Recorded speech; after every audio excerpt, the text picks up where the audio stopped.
Tatsumi-sensei teaches that ninjutsu is the art of 1,000 forms and infinite variations.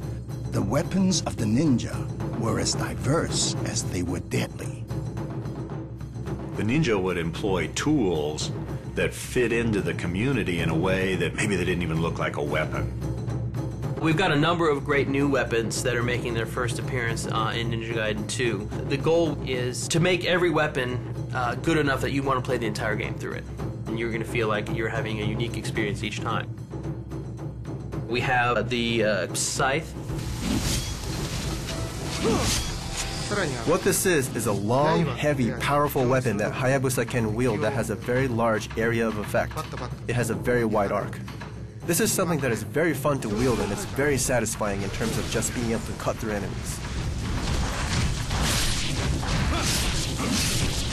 There are the claws. What this basically does is turn Hayabusa into a human weapon. He can run on walls, he can jump. Claws allow him to apply that to fighting. All of his martial arts and all of his athletics and acrobatics are able to be used to attack the enemy. The longbow, back in ancient times, was about 6 feet tall, which is actually taller than the people in those days. And it was a great weapon because they were everywhere, a walking staff. It didn't attract a lot of attention. The Lunar Staff was a weapon that has appeared in previous games. Before, it was really just a staff. In Ninja Gaiden 2, it is a staff that has iron weights on each end that are connected with chains. And each of these iron weights have spikes, so, as you can imagine, as you're swinging this thing around, it is incredibly lethal. The kusarigama was a very interesting weapon. On one end would be a blade on a handle sticking out, long chain, and on the end of the chain would be a weight. The cool thing about this weapon is you can not only do cutting attacks with the sickle portion of it, but you can also do pulverizing and smashing attacks with the iron weight that's attached on the end. And so in the heat of battle, this weight thrown at an attacker would hit, aiming at the hands, very fragile bones there holding a sword, or the face, something that would make that attacker flinch. Could you imagine the terror that the swordsman felt? And all of a sudden, here's this hit to the face. Where did that come from?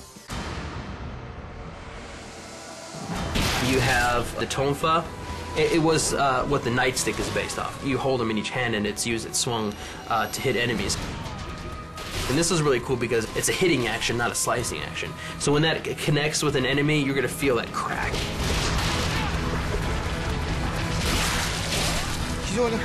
These are weapons of Okinawan origin.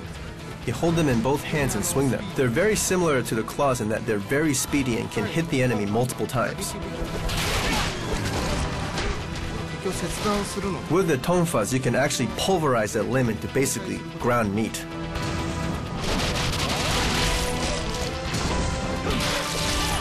Very important to combat in ancient Japan was the Japanese sword, the katana.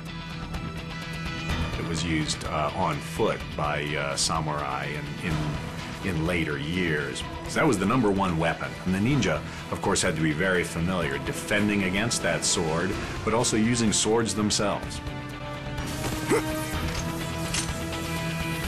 In the first game, the Dragon Sword was pretty much considered the default weapon and the best weapon, and if you wanted to get through the game easily, use the Dragon Sword. You'll notice that the Dragon Sword this time around is a lot more flexible. It has a lot more moves, it can really be a signature weapon for Hayabusa, and is a great partner to all the obliteration techniques.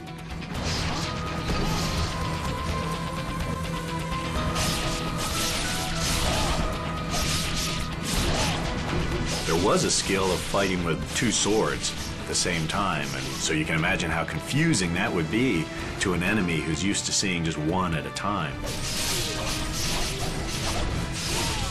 The Duel Katanas were present in Ninja Gaiden Sigma, but in that game they were incomplete. It didn't have a lot of moves and there were very few things that you could do with it. This time around though, we were obviously re-envisioning it as a completely new weapon. You have obliteration techniques, and there are so many more things that you can do with this weapon, so I certainly encourage everyone to get their hands on a new Duel Katanas.